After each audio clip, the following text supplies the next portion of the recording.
I was reading this book. It's a Pema Chodron book, who is quite a writer on Buddhism. She is ordained as a Buddhist priest, and she's quite fabulous. Her book is called Taking the Leap, Freeing Ourselves from Old Habits and Fears. And one chapter, I wanted to read a little bit on it because it talks about our tendency to go into autopilot, or leave our realm, leave our mind, leave our body, and live in distraction. And it also reminded me of, between the stimulus and response, there is a space, right? And in that space is our power to choose, the Viktor Frankl quote. And how do we create that space to come back to ourselves and our body? So here's what Pema says a little bit about this. It seems we all have the tendency to move away from the present moment. It's as if this habit is built into our DNA. At the most basic level, we think all the time, and this takes us away. In his teachings on the difference between fantasy and reality, Chogyam Trungpa said that being fully present, having contact with the immediacy of our experience, is reality. Fantasy, he describes, is being lost in thought. All those people driving on the freeway at 85 miles per hour, most of them are distracted. Apparently, we have some kind of automatic pilot that keeps us on the road, or keeps us multitasking, or eating, or all the other things we do quite mindlessly. This pattern of distracting ourselves, of not being fully present, of not contacting the immediacy of our experience, is considered normal. From a Buddhist perspective, lifetime after lifetime, we've been strengthening this habit of distraction. If you don't buy the idea of rebirth, just this lifetime is enough to see how we do it. Since we were children, we've strengthened the habit of escape, choosing fantasy over reality. Unfortunately, we get a lot of comfort from leaving ourselves, or from being lost in our thoughts, or our worries, or our plans. This may give us a false sense of security, and for whatever reason, we enjoy it, right? It's a space that we go to. So mindfulness and having a consistent practice of focusing on the breath helps build a pathway back to the reality, back home, back to the body. It creates that space, right?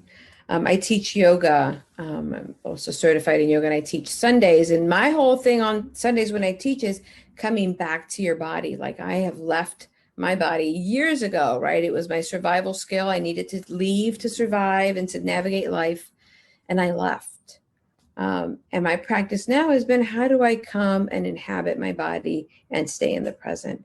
And mindfulness also does that. Yoga does it. Mindfulness does it. So let's come into a place to sit and kind of reflect and breathe on this for a bit. I will ring one chime bell at the start and then 3 at the end.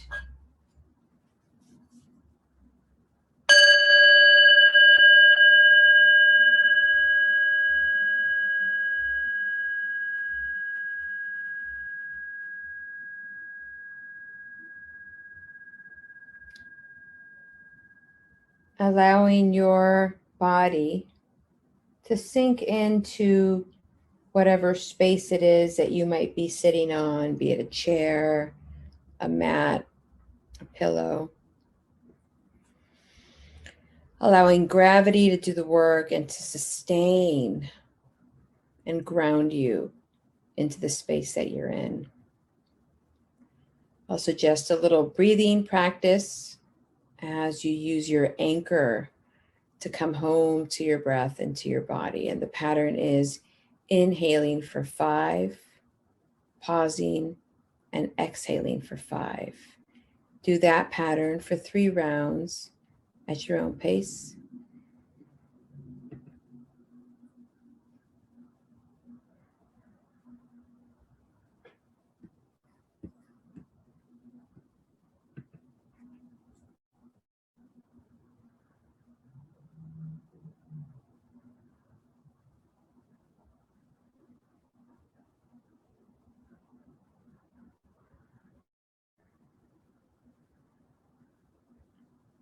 At the final exhalation, returning to your own breathing pattern for a few cycles. And then I will invite you to practice a second one.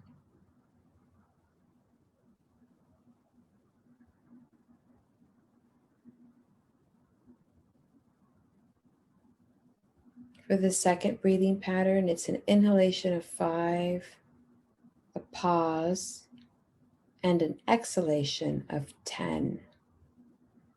And with that 10, just ground deeper and deeper into yourself, your body, your space.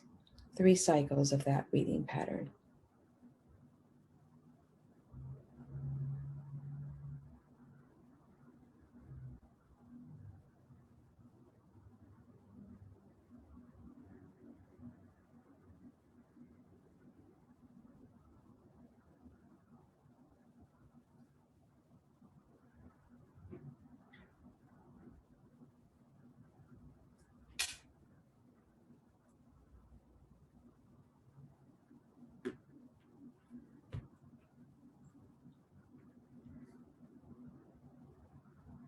Returning to your own rhythmic breathing pattern after your last exhalation.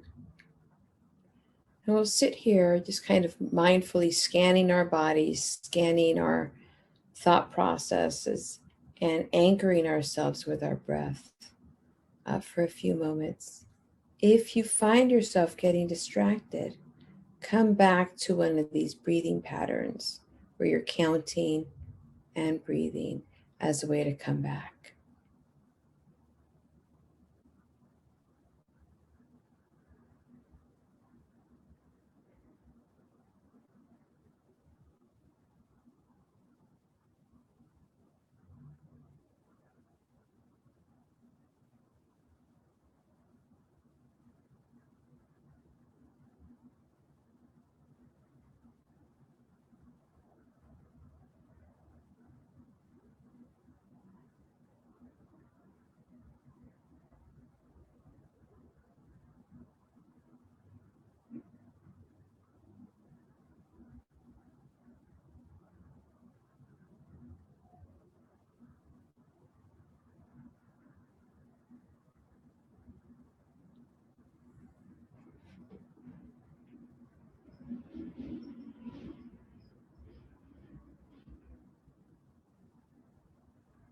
If you get distracted, if you start working on lists or on your recipe for your dinner tonight, meet that with kindness and curiosity.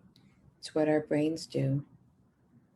We have approximately 75,000 thoughts a day. That's what it's wired to do. You can also meet it with kindness and curiosity versus judgment and allow it to come back later. For now, focus on breath and body awareness.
Allowing your inhalation to begin, and as you inhale, slowly begin to open your eyes and return your attention